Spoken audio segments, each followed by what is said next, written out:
अच्छा प्रयास, बहुत बढ़िया। और इसी के साथ मैच ओवर। बहुत अच्छे।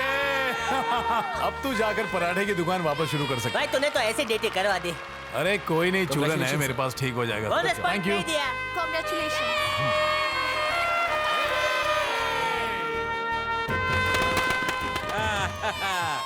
विद्या के स्टेट मैच और यूनिवर्सिटी मैच दोनों में बेहतरीन खेल की वजह से उसे एशियाई खेलों के इंडियन कैंप में चुन लिया गया। इस बात को लेकर हम बहुत खुश थे। अरे अरे आ गया आ गया।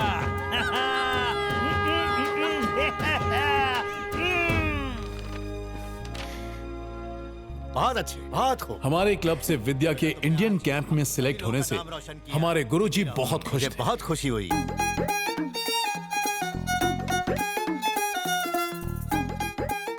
दो महीने के बाद विद्या इंडियन कैंप के लिए पुणे चली गई।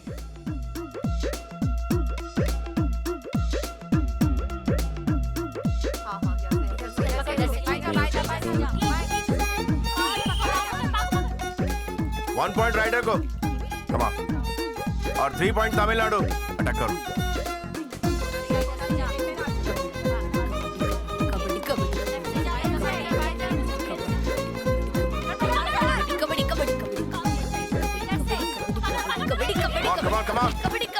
इंडियन कैंप में भी विद्या ने बेहतरीन परफॉर्मेंस दिया। 3 पॉइंट राइडर को। और जैसा कि मुझे उम्मीद थी, विद्या इंडियन टीम सिलेक्शन में फर्स्ट राउंड के लिए सिलेक्ट हो गई। पर तभी ऐसा कुछ हुआ जिसे हमने सोचा भी नहीं था। मुत्तू जी, विद्या को टीम में लेने के लिए वो लोग 20 लाख रुपए मांग रहे हैं। क्या बात कर रहे हैं? हाँ गुरुजी बताइए। मनोज, वो विद्या को टीम में लेने के लिए पूरे 20 लाख रुपए मांग रहा है मुकेश। ठीक है सर, मैं उनसे एक बार पर्सनली बात करता हूँ। क्या आप सदर्न रेलवे प्लेयर मनोज हैं? यस। आपको सर अंदर बुला रहे हैं। हाँ आप भी। Excuse me sir. ए मनोज, काम काम काम, प्लीज बैठो। नहीं मैं ठीक हूँ सर। अरे ये सब फॉर्मेलिटी क्यों यार, बैठो बैठो आराम से प्लीज। 2 चाय बोलना। ठीक है, लाता हूँ सर। यस मनोज, कहो क्या बात है। सर ये विद्या है, लास्ट वीक ये इंडियन कैंप में थी। ऑफ कोर्स ये बहुत अच्छा खेलती है, आई नो, गुड प्लेयर। हाँ सर, वो एशियाई टीम में सेलेक्ट करने के लिए राजेश ने कहा है कि आपने पैसे मांगे हैं। कितना कहा उसने? 20 लाख सर। हाँ ठीक है, 20 लाख सही है। सर ये गरीब परिवार से है, इतनी बड़ी रकम ये नहीं दे पाएगी। देखो मनोज, ऐसा है, हमारी टीम पिछले 6 साल से लगातार जीतती आ रही है, एक भी मैच नहीं हारी। और इस बार भी मुझे पूरा कॉन्फिडेंस है हम ही जीतेंगे। जीतने वाले हर प्लेयर को सेंट्रल गवर्नमेंट 50 लाख रुपए देती है, स्टेट गवर्नमेंट में जॉब और न जाने और कितने सारे फायदे।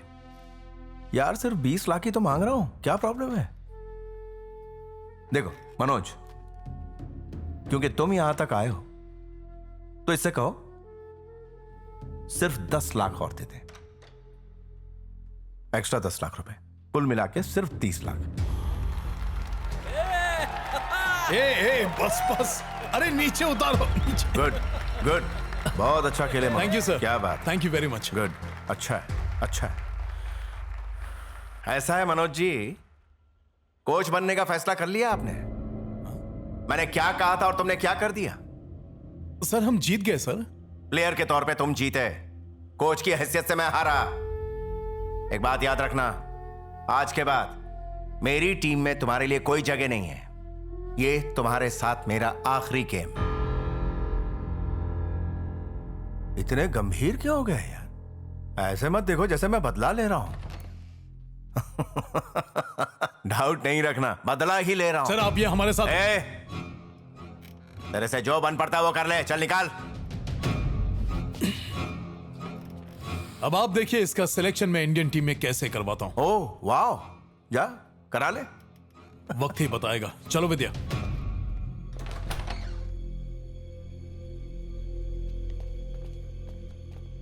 हाँ मैं उनसे बात कर लूंगा। जैन सर। आओ एलेक्स। हाँ मैं 5 बजे फोन करता हूँ। और कैसे हो? सब ठीक है सर। ये मेरा फ्रेंड मनोज आपसे मिलने आया सर। नमस्ते और ये सर। विद्या है, प्लीज इसकी आप लोग स्टूडेंट। बैठिए ना। एक बात कहूँ मनोज जी, ये मेरी पर्सनल एडवाइस है। इस लड़की के लिए मुकेश से पंगा लेना आपके लिए ठीक नहीं है, ये तो आप अच्छी तरह जानते हो। मेरी मानो तो इस मैटर से दूर रहो। विद्या को यूनियन में डिफेंड करने की वजह से मुकेश ने मेरा नाम प्लेयर लिस्ट से हटा दिया था और मेरा ट्रांसफर दूर दराज के रेलवे स्टेशन के एक टिकट काउंटर पर कर दिया था।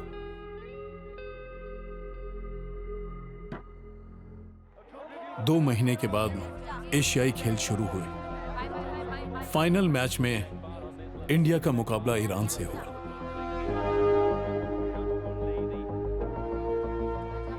और इंडिया फाइनल में ईरान से हार गया। यार अनलकी है। अगर 2 पॉइंट और मिल गया तो लोग जीत सकते हैं। भारत के लाखों लोग जो कबड्डी को दिलो जान से चाहते थे, जान लेने से कुछ होगा है? ये करने से वो लोग तुझे टीम में ले लेंगे? एक बात अच्छी तरह ध्यान में रखना, असफल हो जाना इंसान की जिंदगी का वो हिस्सा है जो उसे झेलना ही पड़ता है।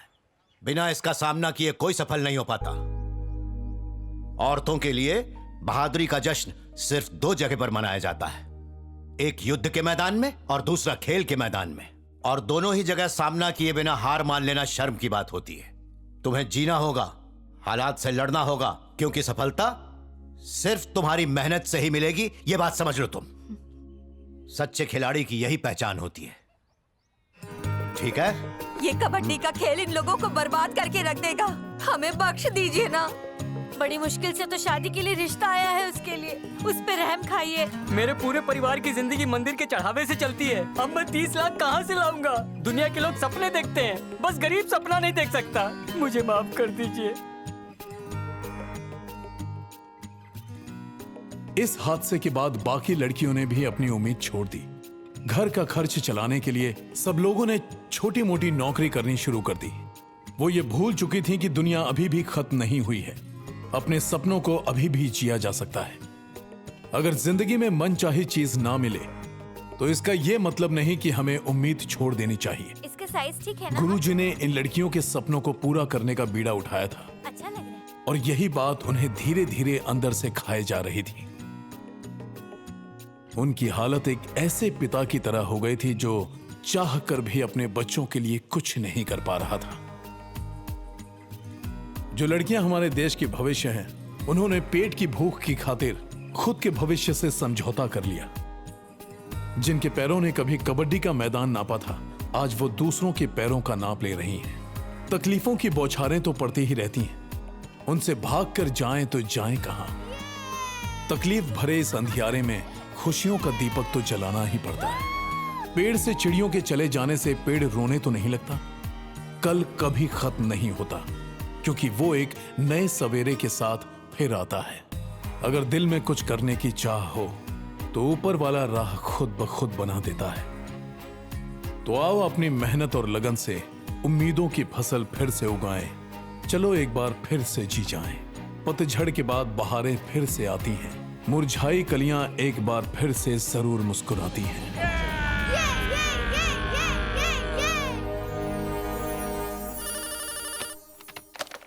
हेलो सर, मैं विश्वनाथ बात कर रहा हूँ।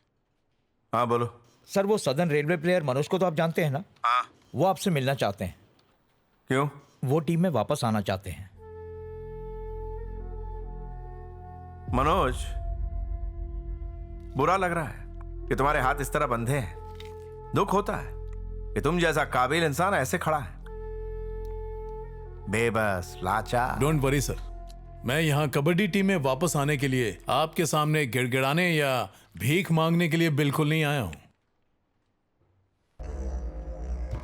आपको वार्निंग देने के लिए आया हूं। आप तो चौंके सर। आप चौंकिए मत सर, वरना हार्ट पर लोड पड़ जाएगा। 3 महीने के अंदर अंदर तुम्हारे पिछवाड़े से कुर्सी निकल जाएगी। तब तक खाते रहे, खाते रहे।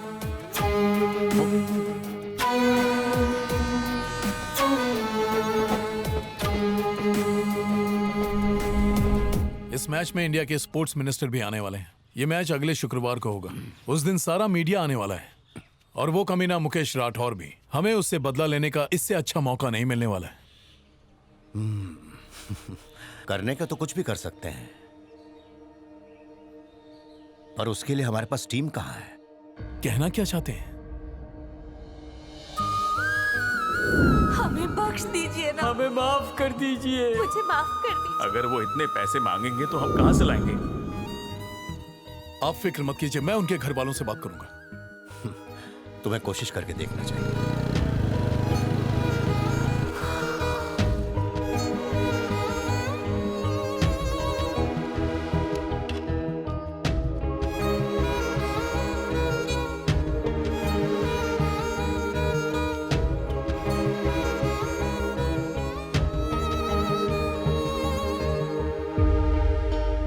क्या इस नौकरी ने तुम्हारी गरीबी को खत्म कर दिया है, या फिर हार कर तुम लोगों ने घुटने टेक दिए हैं? क्या हो गया है तुम लोगों पर कोच, वो लोग पैसे मांगते हैं, हम कहाँ से लाएंगे? उन्हें पैसे नहीं, जूते से मारेंगे। हम सब मिलकर उन्हें बेनकाब करेंगे। जीवा, कितने सालों से कबड्डी खेल रही हो? 8 साल से कोच। जिन तकलीफों और दर्द को तुमने 8 सालों तक सहा है, क्या उसके बारे में भूल गई तुम? एक कमीने की वजह से तुम लोग पीछे हट गए। जानती हो इससे गांव की लड़कियों पर क्या असर होगा? उनके हौसले टूट जाएंगे, उनका सपना बिखर जाएगा। तकलीफें सहकर भी तुमने कबड्डी खेली ना, तो अब क्यों कबड्डी छोड़ने के तुम लोग बहाने तलाश रही हो? आखिर क्या हासिल होगा? अपने अंदर के खिलाड़ी को पहचानो, क्योंकि एक सच्चा खिलाड़ी किसी न किसी रूप से खेल से जुड़ा रहता है। कोच बनकर, अंपायर बनकर, ग्राउंड्समैन बनकर। वो कभी खेल से पीछा नहीं छोड़ाता। अगर आज तुमने कबड्डी खेलना छोड़ दिया तो कल गांव से कोई भी माँ बाप अपनी लड़कियों को कबड्डी खेलने के लिए कभी नहीं भेजेंगे। तुम्हारा सपना है कि घर बनाना है, कार खरीदनी है, देश विदेश घूमना है। कबड्डी इसीलिए चुना ताकि गरीबी मिटे।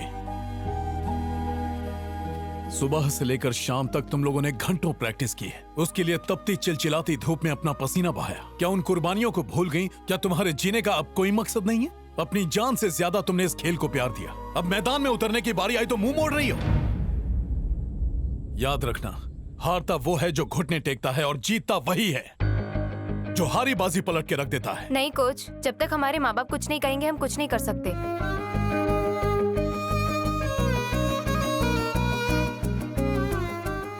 आप यही चाहते थे ना कि आपकी बेटी हमेशा खुश रहे, तो अब उसका गला क्यों घोटना चाहते हैं? उसे अपनी जिंदगी जीने दीजिए, उसे पैरों पर खड़ा होने दीजिए, लड़ने दीजिए। फिर देखिए आपकी बेटी क्या कमाल करती है। क्या आप चाहती हैं कि आप जो करती हैं सारी जिंदगी आपकी बेटी भी वही करती रहे? जब आपकी बेटी कबड्डी खेलेगी तो सिर्फ अपने लिए नहीं खेलेगी, हर उस गरीब लड़की के लिए खेलेगी जिनका सपना कबड्डी है। पर बेटा विद्या के साथ क्या हुआ जानते हो ना? वो सबके साथ नहीं होता। विद्या ने आत्महत्या की कोशिश की, मैं इनकार नहीं करता, पर उसने ऐसा क्यों किया जानते हैं आप? इसलिए नहीं कि उसे सिलेक्ट करने के बाद टीम से निकाल दिया गया था, बल्कि इसलिए कि तुम्हारी बेटी जैसी और लड़कियों के साथ पैसों के लिए अन्याय ना हो। आप लोग क्यों नहीं समझते हैं? मेरी बात सुनिए, इस बार हमें दिल्ली का मैच किसी भी तरह जीतना है, तभी हम सिलेक्शन कमेटी के उस कमीने को हटा पाएंगे।